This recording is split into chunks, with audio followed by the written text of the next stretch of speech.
Hello! Magandang gabi po sa ating lahat. A blessed Sunday po sa ating lahat at oras na para sa ating daily sharing na ating devotion video. At ngayon, nasa ika-22 days na po tayo ng ating pag-sharing ng devotion video. At bago ang lahat, huwag po natin kakalimutan na manalangin sa ating Panginoong Diyos. Ama namin Diyos na makapangyarihan sa lahat.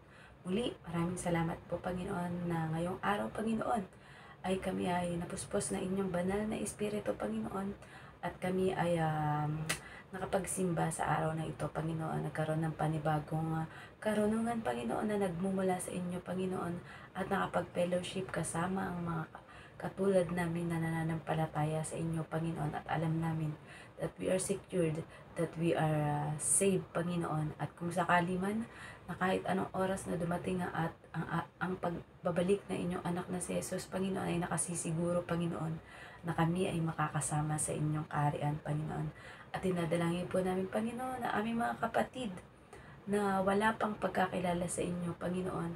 Maaaring may mga pinagdadaanan silang mga pagsubok, Panginoon, at mga problema, Panginoon. Pero alam po namin na bubuksan ninyo ang kanilang mga mata, Panginoon, at ang kanilang mga tenga, Panginoon, upang marinig, Panginoon, at makita ang pamamahayag na ito, Panginoon, tungkol sa inyong mabuting balita, Panginoon, at magandang balita ng tungkol sa libreng kaligtasan na ipinagkakaloob nyo para sa sino mang tatanggap sa inyong anak na si Jesus, Panginoon. Dalangin po namin ang paglukob na inyong banal na Espiritu, Panginoon, at ang magiging pag-aral namin na ito, Panginoon, ay magbubukas ng kaisipan at puso ng bawat makakapakinig upang mas lalong lumalim sa pagkakilala sa inyo at sa inyong anak na si Jesus at sa banal na Espiritu, Panginoon. Muli, ibinabalik po namin ang lahat ng papuri at pasasalamat sa tanging pangalan ng inyong bugtong na anak na si Jesus. Amen. So, narito tayo sa Lucas 17:22. At sinabi niya sa mga alagad, darating ang panahon na hahangarin ninyong makita ang isa sa mga araw ng anak ng tao, ngunit hindi ninyo ito makikita. Message, dito naman ay sinabihan ni Jesus ang kanyang mga alagad na alalahanin ang mga araw na magkakasama sila. Lalong higit ang tungkol sa banal na hapunan kung saan huli nilang makakasama si Jesus bago mamatay. Application, dahil darating talaga ang panahon na hindi na makakasama ng pisikal ng kanyang mga alagad si Jesus. Nais ni Jesus na maalala siya lagi ng mga ito sa paggawa ng banal na hapunan, kung saan alam natin na ang alak na iniinom ay sumisimbolo sa dugo ni Jesus na nabuhos sa krus para sa kasalanan nating lahat. At ang tinapay ay sumisimbolo sa katawan niya na naghirap at nasugatan para mapalaya tayo sa pagkaalipin sa kasalanan. Na sa pamamagitan ng pagkain ng mga ito ay lagi nating maaalala na tayo ay kaisa na ni Kristo, malaya ng makalapit at makapag-usap sa Diyos dahil nasunod na ni Jesus ang dakilang utos. So yun nga, kagaya sa atin, 'di ba? Isang example diyan, hindi naman tayo pang habang buhay na naririto sa mundo.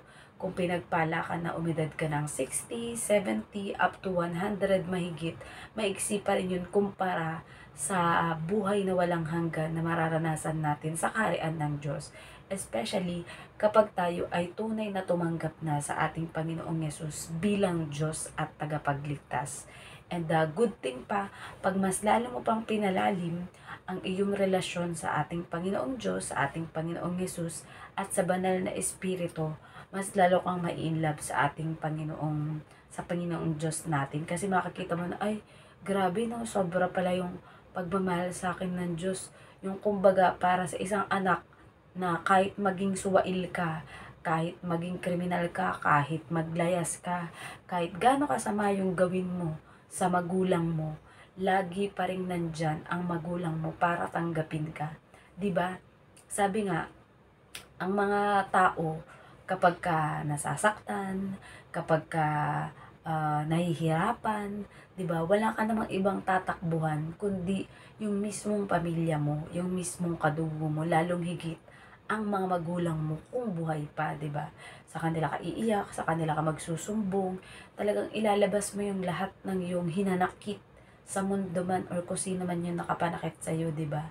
At ang magulang mo nandyan para pakinggan ka, para patahanin ka sa yung sa yung mga pag-iyak or problema, 'di ba? So, dito ipinapakita dito na makikita mo yung talagang bonding ni Jesus at ng kanyang mga alagad na talagang sobrang naging close sila sa isa't isa. Kumbaga itinuring na magkakapatid ang bawat isa.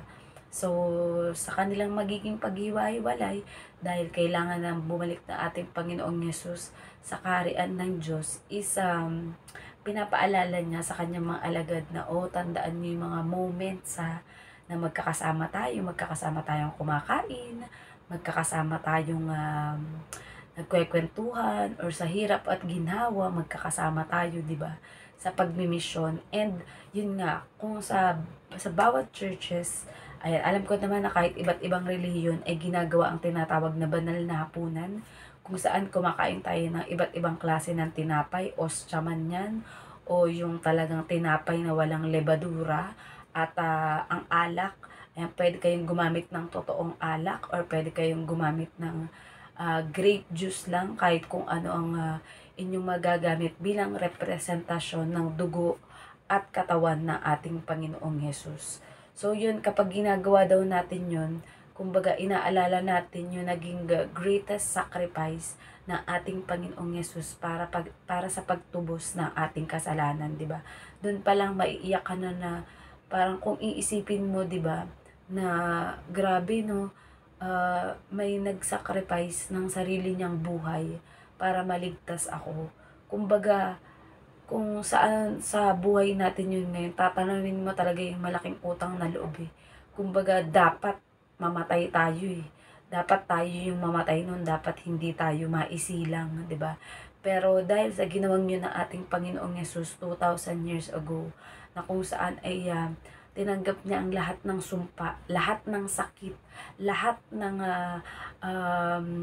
galit ng ating Panginoong Diyos sa kasalanan na nagsimula sa ating mga ninuno. Napagtagumpayan ni Jesus yun sa pamamagitan ng krus. And sabi nga, habang nakapako ang ating Panginoong Yesus sa krus, ang lagi iniisip niya is mahal niya tayo. Mahal niya ang buong mundo at ang mga taong naririto. Kaya okay lang sa kanya na isacrifice ang sarili niyang buhay para sa ating lahat, matubos lang tayong lahat, and tayong mga nasa bagong henerasyon ngayon at ang mga ipapanganak pa ang nagtatamasa. Kumbaga tayo yung nag-e-enjoy sa ginawang pagsasakripisyo ng ating Panginoong Yesus, 'di ba? Na kung saan alam natin na bawat ipapanganak ay mayroon na talagang kasalanan na nakalagay sa sarili niya. Kumbaga, kung mabubuhay siya, alam ng Diyos na magkakasala yun, 'di ba? Kaya darating din sa point ng buhay ng tao na mangungusap sa kanya ang Diyos at ang banal na espiritu na sasabihin, halimbawa, kagaya ito, may nagpapahayag sa inyo ng word of God, 'di ba? Na parang kakalabitin ka, sasabihin sa iyo, "Uy, pakinggan mo yung sinasabi ng kapatid mo yun, or ng nagsasalita na sa puso mo, sana magkaroon ng space or puwang para tanggapin ang kaligtasan na libreng ibinibigay ng ating Panginoong Yesus at ng ating Diyos Ama at ng banal na Espiritu." So, nasa sayo ang choice, 'di ba? Kung ang nais mo ba ay mabuhay ng pangwalang hanggan after ng buhay natin dito sa mundo, na hindi natin masasabi kung bukas ba buhay pa tayo, 'di ba? Much better na habang nabubuhay tayo ngayon, tanggapin na natin ang ating Panginoong Yesus para at any moment man na kunin or bawiin na ng Diyos ang pinahiram sa ating buhay, ay wala tayong magiging pagsisisi, di ba? Yung kumbaga, huwag ka na magka-double-minded na, kasi kung iisipin mo na, ay, di ko kailangan tanggapin si Jesus sa buhay ko kasi kaya ko naman mabuhay nang wala siya. Pero kung iisipin nyo, di ba, itong buhay natin, kaya tayo nabubuhay dahil hiningahan lang tayo ng ating Panginoong Diyos Ama. Kung hindi dahil sa hininga niya, hindi tayo mabubuhay, di ba? Yan ngang pagkabuo natin sa sinapupunan ng ating ina, hindi pa maipaliwanag ng totally ng science. Kumbaga, it's a great mystery kung paano tayo nabuo sa pamamagitan ng ganong bagay, di ba? Although, syempre, may mga nagiging pag-aaral na pag nagsama yung ganito ng sa babae at sa lalaki, makakabuo sila ng isang baby, di ba? Pero, kung iisipin mo, sobrang hiwaga pa rin niya, di ba? Kasi, from sa mga maliliit na mga bagay na yun na nangyayari ng lihim sa loob ng katawan ng ating nanay, nabuo tayo. And para sa mga hindi nakakaalam, before man tayo mabuo sa sinapupunan ng ating ina, ay alam na ng Diyos kung ano ang kahihinatnan ng buhay natin. So, 'di ba? Much better na ang ating buhay ay nagiging kagamit-gamit sa gawain ng ating Panginoong Diyos. Kumbaga, sabi nga, makamit mo man dito sa buong mundo ang lahat ng bagay, yumaman ka man, maging sikat ka man, at basta, kumbaga akala mo yung sobrang enjoyment mo na ito sa mundo is sapat na para maging masaya ka.